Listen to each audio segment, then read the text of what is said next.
Hello and welcome to Easier Movement, Happier Horses.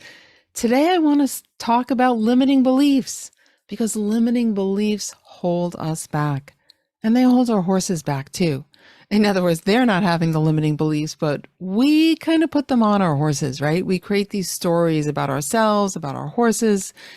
And this is really important to remember is that these stories or limiting beliefs that we have were usually not created from any sense of logic. In other words, we didn't sit down and, compare data and do an analysis of why we should feel this way about ourselves or our horses or this way.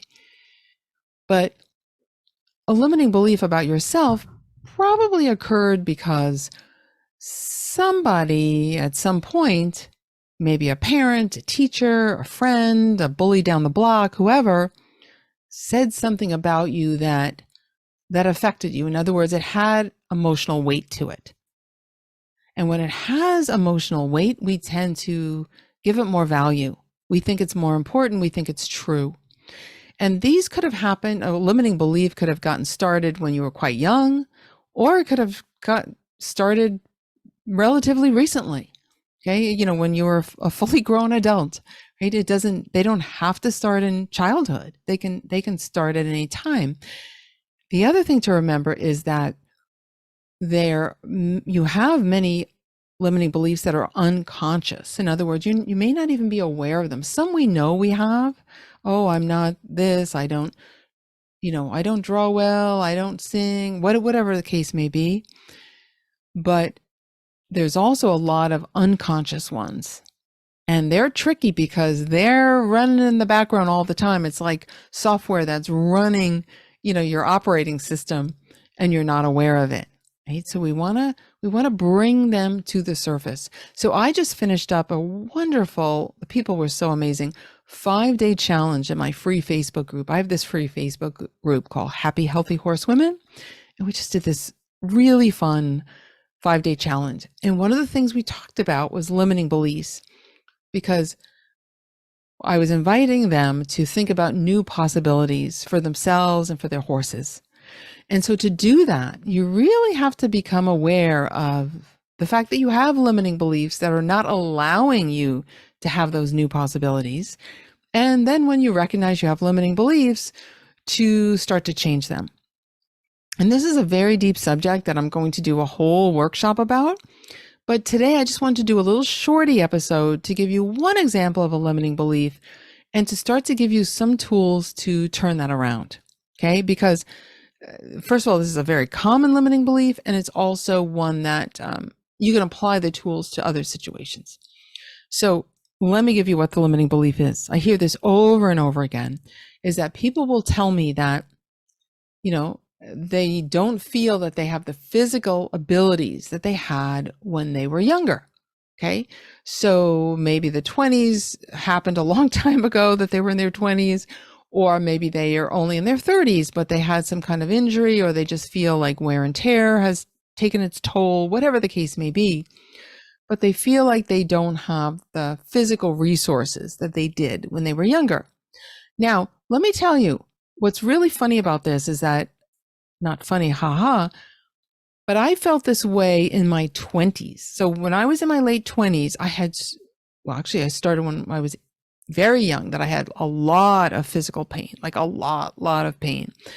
And when I was in my late 20s, I remember thinking, because then I started to get other kinds of pain, because before that, starting when I was a teenager, I had a lot of hip problems, and then I had knee problems, and I had later in my 20s, I got very severe bilateral carpal tunnel syndrome.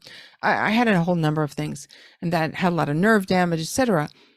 But I remember then also having neck issues and back issues and thinking, well, I have to expect this. I'm getting older.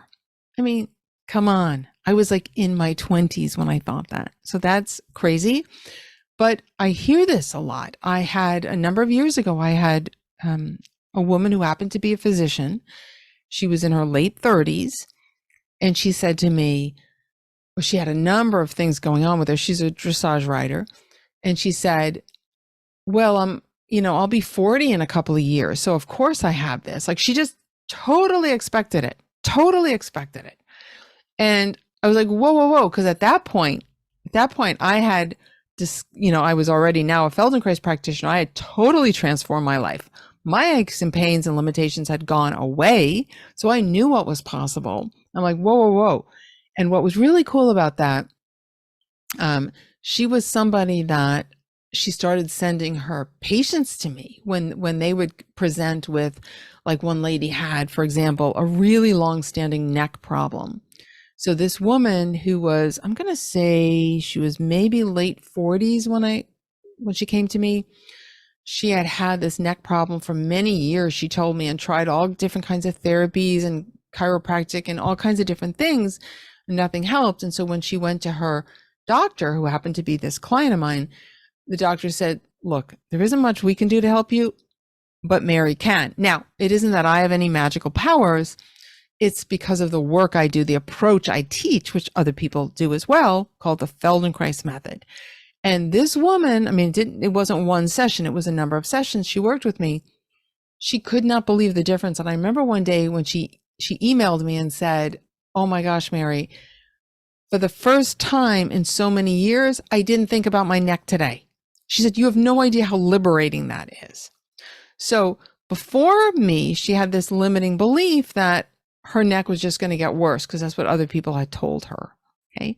But I worked with her in such a way that I gave her the physical proof that she could improve. In other words, I helped her through these gentle, like, awareness exercises. We call them awareness through movement lessons that we did, that she could free up other parts of her body that would allow her neck to be free. And when she started to feel that, she realized, she could incrementally improve.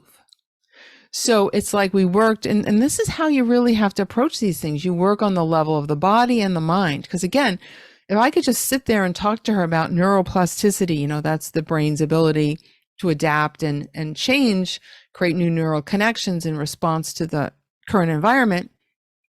I could talk to her about all the neuroscience, but until her nervous system experienced it, her limiting belief was going to stay stuck. And so this is what I find over and over again, okay, is that you can change the limiting belief through the avenue of felt experience, like of having the physical sensations.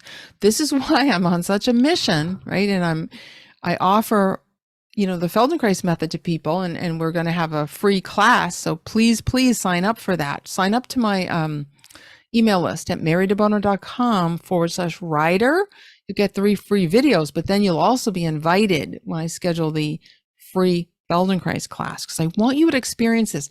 What I want you to experience is the idea that you can effortlessly improve your movement, your flexibility, your balance, your coordination, right? All that good stuff.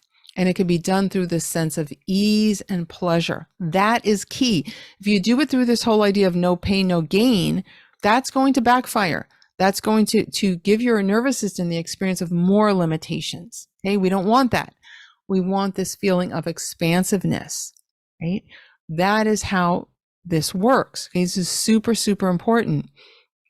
So it's not about muscling through things, because that just basically validates your limitations to your brain, right? It says, well, that takes a lot of effort. That's hard. That's hard. That's hard, right? It keeps you keep kind of proving your limitations. We don't want that. We want you to dial back and do it through this sense of ease and pleasure. And that's how you really get your nervous system on board. This is how your brain can work for you. So, talking about limiting beliefs, the dark side of the mind, you can use your brain to hold you back or to propel you forward and invite new possibilities. So we want you to invite new possibilities into your life, okay? And that is through this idea of experiencing ease and pleasure through movement. Okay, so this is a common one. Of course, there's many, many different limiting beliefs about all kinds of things. This also, by the way, ties into not just physical abilities, but your confidence, your sense of confidence, because that's often tied into what we feel we can do physically, right? And when a person gets more physical resources. In other words, they become more balanced on their horse and more secure in the saddle, right? Their legs drape, comfortably around their horse, right? They have this effortless, elegant posture. That will automatically help you feel more confident as well. And then there's other things we do. I have, confidence anchors and all kinds of other ways of improving your confidence. But this is very strongly related to the physical abilities. Okay. So having these experiences of not muscling through it, but working with your nervous system from a place of ease and pleasure is a really powerful way to start to change those limiting beliefs you have and move them into empowering beliefs, right? Inviting new possibilities. Okay. So this is really, really important. So I have so many examples of limiting beliefs that probably will resonate with you because there's so many common ones that we have. But start with this idea, like ask yourself, do you feel like your best days are behind you for whatever reason? And I don't care how young you are, right? Like you might be just 18 right now and you're listening to this and you might think, well, when I was 16, I did such and such.